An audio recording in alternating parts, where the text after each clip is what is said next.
ఉండవల్లి అరుణ్ కుమార్ కొంచెం కామెంట్ చేశారు రాజధాని ప్రెస్ మీట్ పెట్టిగా. ఉండవల్లి అరుణ్ కుమార్ అమ్మ, మరి ఆయన ఏడ పుట్టాడో ఏడ పెరిగాడో నాకు అర్థం కావట్లేదు. అట్లాంటి దైత్రులు, మహా తెలివిగల మహా దైత్రులు ముఖ్యంగా ఆ జిల్లాలో పుట్టారో మరి నాకు తెలీదు, పుట్టాడో లేదో కూడా తెలీదు. కానీ దయచేసి అయ్యా, మా గుంటూరు కృష్ణా జిల్లా ముఖ్యంగా అమరావతి గురించి నీలాంటి అగ్ర మేధావులు మాట్లాడితే పరమ చండాలంగా ఉంది. ఏం తెలుసు నీకు?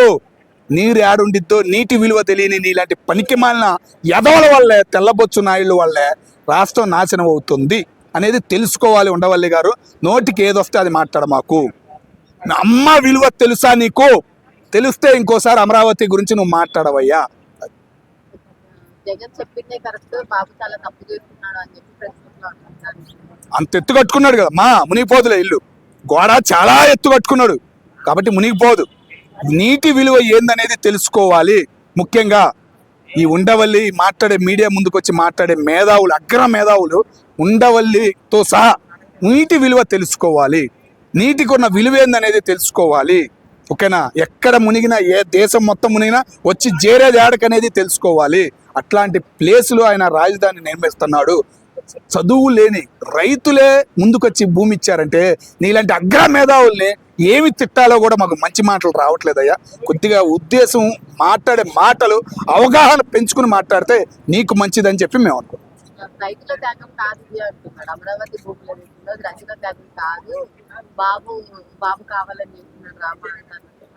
ఒక్క 10 ఇళ్ళుకు తిరుగు, నీకు ఎక్కువ ఇల్లు కూడా వద్దు. నీకు ఇష్టమైన ఊరు ఆ గుంటూరు జిల్లా కానీ కృష్ణా జిల్లా కానీ 10 ఇల్లు తిరుగు చాలు. ఏదో ఒక ఊరు ఎన్నుకొని. ఎన్ని ఇల్లులు ఉంటాయి? నువ్వు తిరుగు. నువ్వు ఏది ఆయన కులం వాళ్ళే ఉండారు, ఆయన వాళ్ళే ఇచ్చారని అంటున్నావు కదా. ప్రతి రైతు అక్కడ ఉన్నాడు. ప్రతి కులంలో ఉన్న పుట్టిన ప్రతి రైతు అక్కడ ఉన్నాడయ్యా. నువ్వు తిరుగు, 10 ఇళ్ళు తిరుగు. ఎందుకు రైతు ఇచ్చాడు భూమి అని అడుగు. భూమి రైతు ఇచ్చాడు, నీకు మళ్ళీ కబ్జాలు చేయడానికి హైదరాబాద్కి మళ్ళీ లేదు కదా. ప్రతి రైతు ముందుకు వచ్చి భూమి ఇచ్చాడు, వెళ్ళి అడుగు. నువ్వు అడిగే దమ్ము నీకుందా? అడగలేవు. అది నువ్వు ధైర్యంగా చెబుతున్నా, నా కౌలు నాకు ఎత్తున్నాడు రా బాబు, నేను కావాలి, నేను అభివృద్ధి చెందొద్దా, నా కొడుకే వ్యవసాయం చేయాలా అనే ఫీలింగ్తో రైతు చెబుతున్నాడు. వెళ్ళి అడుగు. అడగకుండా ఇట్లా నాకు తెలుసు, అది తెలుసు, ఇది మునిగిద్ది అది మునిగిద్ది అన్నావు అంటే పరమ చండాలంగా ఉంది. నువ్వు మాట్లాడే ప్రతి మాట పరమ హీనంగా ఉందయా. జర జాగ్రత్తగా మాట్లాడు. అంటే ఇప్పుడు ఎందుకు క్వశ్చన్ చేస్తున్నాడు మరి? జగన్ హయాంలో ఎందుకు ఈయన వచ్చి బయటకు వచ్చి అమరావతి గురించి మాట్లాడారు? జ్ఞానం పోయింది అప్పుడు, ఇప్పుడు జ్ఞానం పుట్టుకొచ్చింది. దేశం మీద, జనం మీద అభిమానం పుట్టుకొచ్చింది అనుకుంటా. అందుకనే ఇట్లాంటి ఎదవ మాటలని మాట్లాడుతున్నాడు ఉండవల్లి గారు. ఆయన గారు అనాలనే కూడా కడుపు మండిపోతుందమ్మా. రాజధాని విలువ ఆయనకి తెలుసా? ఒక రాజధాని విలువ అనేది ఆయనకి తెలుసా అనేది ప్రశ్నించాల్సి వస్తుందమ్మా. 13 జిల్లాలు ఇష్టంగా పెట్టుకున్న అమరావతిని ఇట్లాంటి పనికి మాలినాడు, ముఖ్యంగా ఆ జిల్లాలో పుట్టారో మరి పుట్టలేదో తెలీదు, అక్కడే ఎక్కువగా కనపడుతున్నారు కాబట్టి ఆయన నన్ను మాట్లాడుతున్నాను. నీ ఊరు ఏదో చెప్పయ్యా, నీ ఊర్లో ఉన్న 10 మందిని అడుగు, వాళ్ళే నీకు సమాధానం చెబుతారు. ఏందమ్మా ఏ విషయంలో కరెక్ట్ అమ్మా? 3 రాజధానులు అంటున్నాడు కదా ఆయన. ఏమి అమరావతి వద్దని నేనేం అనలేదని మళ్ళీ చట్టంలో పేర్కొన్నాడు. కేంద్రం ఆమోదం పోతుందంటే నేనేం అమరావతికి నేను కూడా సయ్యాను అంటున్నాడు. దేని విషయంలో 3 రాజధానులు ఎందుకు? ఒకదానికే తినడానికి వెళ్ళేదురా బాబు అంటే 3 రాజధానులు ఎందుకు? నువ్వేం తెచ్చావు? 9 లక్షలు అప్పు పెట్టి వెళ్ళావు రాష్ట్రానికి. నువ్వేమైనా కేంద్రం నుంచి ₹1 తెచ్చావా? విశాఖ ఉక్కు ఎంత నలిగిపోయింది అది నీ టైంలో? ఒక్కసారి ₹1 అని వచ్చిందా? స్పాట్లో సంతకం పెట్టిన కానీ 1100 కోట్లు ఇచ్చి ఆ రోజు, ఈరోజు విశాఖ ఉక్కు మనుషులు నిలబడ్డారంటే అది కూటమి ప్రభుత్వం వల్ల. అదొక్క విషయం చాలు. నువ్వు ఎంత మాట్లాడకుండా ఉంటే అంత మంచిదయ్యా మీకు. అది చెప్పాలంటేనమ్మా, ఉండవల్లి గారిని యాక్చువల్గా అపర మేధావి అని సెల్ఫ్ మేడ్ ఇంటెలిజెంట్ కింద ఆయన ఫీల్ అయిపోతాడు. ఆయన ఒక అపర మేధావి కింద వైసీపీ వాళ్ళు కొలిచేయటం అనేది చాలా గొప్ప. మొన్నటి వరకు కొంచెం న్యూట్రల్గా ఉండేవాడు. కానీ ఏంటంటే ఆయన న్యూట్రల్గా ఎందుకు ఉంటారంటే, ఏ పనులు అంటే బైక్ చెప్పుకొని ఏ పనులు ఉంటే కనుక ఆయన నార్మల్గా ఉంటాడు. ఎప్పుడైతే చంద్రబాబు నాయుడు గారికో లేదా కూటమి ప్రభుత్వానికి విపరీతమైన పేరు వస్తుందో ఆయన సడన్గా దిగిపోతాడు అనమాట. ఆయన దించేస్తారు జగన్మోహన్ రెడ్డి గారు. ఇదిగో చూడు, మేము తట్టుకోలేకపోతున్నాం, ఇప్పటికే 23 లక్షల కోట్ల పెట్టుబడులు వచ్చేసినాయి, ఏది 151 నుంచి 11కి వచ్చేసాం, నేను అసలు తట్టుకోలేకపోతున్నాను, నేనేం చేయాలనేటప్పటికి జగన్మోహన్ రెడ్డి గారు మీరు కంగారు పడకండి, నేనున్నాను కదా అని వచ్చేస్తాడనమాట. ఆయన వచ్చేసి సెల్ఫ్ ట్రీటెడ్ ఇంటెలిజెంట్ కింద ఆయన బయటకు వచ్చేసి ఇంకా వివరాలు చెప్తూ ఉంటే నిజమేనేమో, ఉండవల్లి చెప్పేది నిజమేనేమో అన్నంత నమ్మే అంత మూర్ఖులు కూడా ఉంటారు. అంత గొప్పగా అంత సెల్ఫ్ మేధావి కింద ఆయన చెప్పుకోవటం మనం ప్రత్యేకంగా చెప్పక్కర్లే. అంటే ఎంతో లాజికల్గా చెప్పేసినట్టు చెప్తాడు. మరి లాజికల్గా చెప్పేసిన దానికి 151కి 11కి ఎందుకు వచ్చేసాడో లాజికల్గానే చెప్తే చాలా బాగుండేది. మనం ఎంత లాజికల్ వాగినా ప్రజలు చూస్తారో, ప్రజలు తెలుసు అన్న విషయాన్ని ఆయనకి తెలుసో లేదో ముందు చూసుకోవాలి. కంపెనీలు మొత్తం ఉమ్.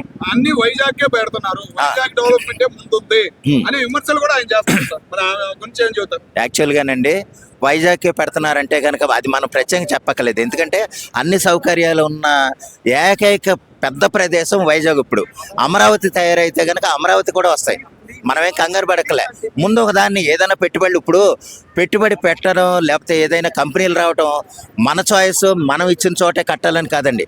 వాళ్ళు కొంత అన్ని సౌకర్యాలు చూసుకుని పెడతారు. ఇప్పుడు సపోజ్ నేను ఇప్పుడు ఒక కటింగ్ షాప్ పెట్టాలనుకుంటున్నాను, నేను పంజాబ్ వెళ్ళి పెట్టలేను. నాకు ఇక్కడ అయితేనండి ఎక్కువ మంది ఉన్నారు, ఇక్కడ గడ్డ వాళ్ళు పెంచుకున్న వాళ్ళు ఎక్కువ మంది ఉన్నారు, నేను ఇక్కడ పెడతాను, నా ఇష్ట ప్రకారం అడుగుతాను.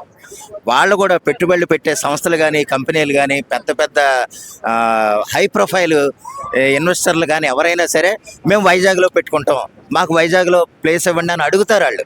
అంటే ఉండవల్లి గారు మాట్లాడటం అంటే 3 ముక్కల ఆటలాగే ఉంది సార్. ఆయన కూడా మాట్లాడే రాజధాని త్వరలో ఈయన ద్వారా 3 ముక్కలు చేస్తారా? ఎవరి ద్వారా? ఉండవల్లి ద్వారా. ఆడేవాళ్ళండి అమరావతి ఈ రాజకీయం అనేది చేస్తున్నాడు ఈయన గురించి. రాజకీయం అంటే ఒకటండి, ఇక్కడ చంద్రబాబు నాయుడు గారిని మనం ఇంకో విధంగా అర్థం చేసుకోవాలి. ఎలాగంటే ఇప్పుడు కేంద్ర అంటే మన రాష్ట్రానికి పరిపాలనా రాజధానికి అయితే అమరావతి, అయితే పెట్టుబడుల రాజధాని అంటే రాజధాని కింద అనకూడదు. మనం ఒక హై ప్రొఫైల్ క్యాపిటల్గా అయితే మనకి క్యాపిటల్ కాదు ఇక్కడ, సారీ ఇన్వెస్ట్మెంట్. అంటే ఇప్పుడు మనం ఇప్పుడు తెలంగాణ ఉంది, హైదరాబాద్నే మనం లెక్కేస్తున్నాం. హైదరాబాద్నే మనం ఒక పెద్ద కంపెనీలు పెట్టడానికి వీలుగా ఉండే దాన్ని హైదరాబాద్ కిందే, హైదరాబాద్కే వచ్చినాయి. అలాగే మనం వైజాగ్ను ముందు డెవలప్ చేసుకుందాం. వైజాగ్ని డెవలప్ చేస్తే ఒక కర్నూలు ఇంకో విధంగా డెవలప్ చేయటం కానీ, లేదా అమరావతిని ఇంకో విధంగా, అమరావతి రాజధాని తయారైతే కనుక వైజాగ్ అంటే పెద్ద సిటీ అవుతుంది. అది మనం తర్వాత చూస్తాం. ముందైతే ఒక చోట వాళ్ళు పెట్టుబడి పెట్టనివ్వండి. ఇప్పుడు సపోజ్ ఒక కంపెనీ ఉంది, ఆ కంపెనీ తర్వాత ఆ కంపెనీ పెట్టుబడులు వాటి ప్రాసెస్ పూర్తయిపోతే తర్వాత వాళ్ళు నెక్స్ట్ స్టెప్ అమరావతికే పెడతారు. అయితే ముందు అన్ని రకాలుగాను వీలుగా ఉన్న ప్లేస్లో ముందు కంపెనీలు అంటూ వస్తే అది మన రాష్ట్రానికి వచ్చినట్టే. మన రాష్ట్రానికి వచ్చిందంటే మన రాష్ట్ర నిరుద్యోగులు లేకపోతే యువత వాళ్ళకి ఉపాధి దొరుకుతుంది, ఉద్యోగాలు దొరుకుతాయి. దానివల్ల ఏదైనా సరే మనకి ఇప్పుడు 23 లక్షల కోట్లు బిల్ గేట్స్ గారు వచ్చి 9 లక్షల కోట్లు పెట్టుబడి అని అంటున్నారు. అది 9 లక్షల కోట్లు ఇచ్చారు అన్నట్టుగా చెప్తున్నారు కొన్ని సోషల్ మీడియాలో. దాన్ని అది ఎంత ఇచ్చారు, మన రాష్ట్రానికి ఎంత సహాయం చేశారని వదిలేసి పూనికలు ఎంత ఖర్చు అయింది, టీకి ఎంత ఖర్చు అయింది అన్నారంటే వీళ్ళు అప్పడాల ఓడియాల కిందే ఆగిపోయారు. ఇంకా వాళ్ళ తలకాయలు ఎదగవు అన్న సంగతి మనం ప్రత్యేకంగా చెప్పడం. 400 కోట్లు ఖర్చు పెట్టారు, పర్యాటనకి ఎన్ని కోట్లు ఖర్చు పెట్టారు, లెక్కన సెటర్లు వేస్తున్నారు సార్. దాని గురించి ఏమంటే 400 కోట్లు లేకపోతే ఈ టీ కోసం ఇంకా 500 కోట్లు అని చెప్తారు. వాళ్ళ ఎదవసులే. అది ఒకసారి అదాని లేదా దేని వస్తే 800 కోట్లు వాళ్ళ తగలేసి చెప్పరు. ప్రతి జిల్లా కేంద్రంలోనూ పెద్ద పెద్ద భవనాలు వైసీపీ కేంద్ర బిల్డింగ్లు కట్టేసుకున్న చెప్పరు. లేకపోతే ఆయన ఇంటికి 30 అడుగులు ఫెన్సింగ్ కట్టుకున్న చెప్పరు. దాన్ని మొత్తం ఎంత తగిలేశాడు. అనవసరమైన తగిలేసి పెట్టుబడులు పెడతా ఉన్న వాళ్ళకి ఇవ్వకుండా వాళ్ళకు మళ్ళీ టీకి ఎంత ఖర్చు అయింది లేకపోతే పోకోడీలు ఎంత ఖర్చు అయిందని ఈ పొకోడి గాళ్ళు మాట్లాడటం మనం ప్రత్యేకంగా చెప్పక్కలే. గతంలో అంటే ఇక్కడ నేను ఒక మాట చెప్పదలుచుకున్నానండి. అదేంటంటే ఇప్పుడు చంద్రబాబు నాయుడు గారికి ఇంకా విలువ పెరుగుద్ది అనుకుంటాను ఇటువంటి కామెడీలు చేయటం వల్ల వీళ్ళు వైసీపీ వాళ్ళు. ఎందుకంటే ఇటువంటి సన్నాసుల మధ్య ఎంత గొప్పగా చేయగలుగుతున్నాడు చంద్రబాబు నాయుడు అనేవాడు. నిజంగా ఆయనకి ఇంకా ఫ్రీ ఉంటే, ఇంకా సహకారం అందించుంటే కనుక ఆయన ఎంత గొప్పగా చేసేవాడు. అటువంటిది ఇటువంటి సన్నాసుల మధ్య ఆయన పరిపాలన ఎంత గొప్పగా చేస్తున్నాడంటే ఎంత గొప్ప నాయకుడు అయి ఉండాలని చంద్రబాబు నాయుడు గారి విలువ ఇంకా పెరుగుతుంది. బిల్ గేట్స్ గారిని విమర్శించడం వల్ల బిల్ గేట్స్ గారు కూడా తెలుస్తుంది, ఓ ఈ సన్నాసులు అంటే ఏంటో మనకు అర్థమైంది కదా, నెక్స్ట్ మనం ఏం చేయాలో అంటే ఎందుకంటేనండి ఆయన గేట్ దగ్గరికి కాదు కదా, ఆయన సెక్యూరిటీతో కూడా మాట్లాడడానికి వీళ్ళు సరిపోరు. ఈడు ముఖ్యమంత్రి అవునా లేకపోతే మంత్రులు అవునా ఎవరైతే కానీ అటువంటిది సంవత్సరానికి కానీ అపాయింట్మెంట్ దొరకనాయన్ని ఆ విధంగా చీప్గా మాట్లాడడం, ఎంతో చీప్ సన్నాసులు అయితేనే ఆ విధంగా మాట్లాడతారు. మన ప్రత్యేక చెప్పడం గవర్నమెంట్ ప్రకటన చేశారు, కానీ దానిలో పవన్ కళ్యాణ్ గారు ఫోటో వేయలేదని చెప్పేసి గురుగాడు అమర్నాథ్ గారు చూపిస్తున్నారు. అవునండి, దాని గురించి మీరేం చెబుతారు? అది ఎలాగంటేనండి కోడిగుడ్డు దగ్గర ఆగిపోయాడు. ఆయన కోడిగుడ్డుకి ఏకలాగుదామని చూస్తాడు. అయితే ఏంటంటే పవన్ కళ్యాణ్ గారు కలిసారో లేదో మరి ఆయనకి బుర్రెట్టి చూసుండడు. కానీ మొదటి ఫోటో లేదా ముందు రోజు ఫోటో అయ్యే ఉన్నాయన్న సంగతి చూడలేదనుకుంటా ఆయన. అంటే ఈ రోజే లేచాడు, మిగిలినంత లోపల టీవీలో ఏదో సినిమాలు చూస్తూ ఉండుంటాడు. ఎందుకంటే వాళ్ళకి పరిపాలన కానీ రాష్ట్రంలో ఏం జరుగుతుంది కానీ వాళ్ళకి అవసరం లేదో తెలియదు. ఎవరన్నా వచ్చే మీరు మొరగండ్రా అని ఆర్డర్ వేసేటప్పటికి అందరూ వెళ్ళి మురిగేస్తారు. ఆ విధంగా వాళ్ళకి ఇచ్చిన స్క్రిప్ట్ ప్రకారం మాట్లాడాలి. వాళ్ళు ఏంటంటే ఎవరెవరు ఏం తీశారో పవన్ కళ్యాణ్ కలపలేదని ఆగితే వాళ్ళు ఏమన్నా ఫీల్ అయిపోయి చంద్రబాబు నాయుడు గారికి వ్యతిరేకంగా వచ్చేస్తారని వాళ్ళ ఒక ఎదవాలోచన. కానీ ఏంటంటే అందరూ చూసి ఈ ఎదవను మళ్ళీ 10 మంది ఇచ్చి అంటారన్న సంగతి తెలీదు. అంతకంటే ఏం కాదండి. రైట్. నమస్తే అమ్మ. ఈరోజు చంద్రబాబు నాయుడు గారు బిల్ గేట్స్ వచ్చిండ్రు. బిల్ గేట్స్ని తీసుకొని వచ్చిండ్రు. ఇక్కడికి తీసుకొని వస్తే వైసీపీ నాయకులు ఏమంటున్నారంటే ఈరోజు మిర్చీల డబ్బులు అయిపోయినాయి, పునుగుల డబ్బులు అయిపోయినాయి, కాఫీల డబ్బులు అయిపోయినాయి అంటుండ్రు. అంటే మీకు చేతగాక, మీరు చెయ్యలేక ఇవన్నీ ఈరోజు రూమర్స్ ఎట్లా పడితే అట్లా మాట్లాడుతున్నారు. బిల్ గేట్స్కి ఎందుకు వస్తారు ఇక్కడికి? ఎందుకు బిల్ గేట్స్ని ఇక్కడికి తెస్తారు అంటే పెట్టుబడులు వస్తాయి, ఇక్కడ జాబులు కొంతమందికి ఉపాధి కలుగుతుంది కాబట్టి బిల్ గేట్స్ని తెచ్చిండ్రు. డెవలప్మెంటింగ్ అవుతుంది కాబట్టి, సో రాష్ట్రం డెవలప్మెంటింగ్ అవుతుంది కాబట్టి బిల్ గేట్స్ని తెస్తారు. ఎందుకు బిల్ గేట్స్ ఈ రాష్ట్రానికి ఎందుకు వచ్చిండ్రు, ఎందుకు తీసుకొచ్చిండ్రు? పెట్టుబడులు పెడతారని, మంచి కార్యక్రమాలు చేస్తారని, జాబులు ఉపాధి దొరుకుతుందని అందరికీ చేసిన. అంటే మీరు చేయలేంది, మీకు చేతగాక మీరు చేయలేంది ఈరోజు టీకి డబ్బులు అయిపోయినాయి, కాఫీకి డబ్బులు అయిపోయినాయి, పునుగులకి డబ్బులు అయిపోయినాయి అంటే మీకు చేతగాక మాట్లాడుతున్నారు కదా.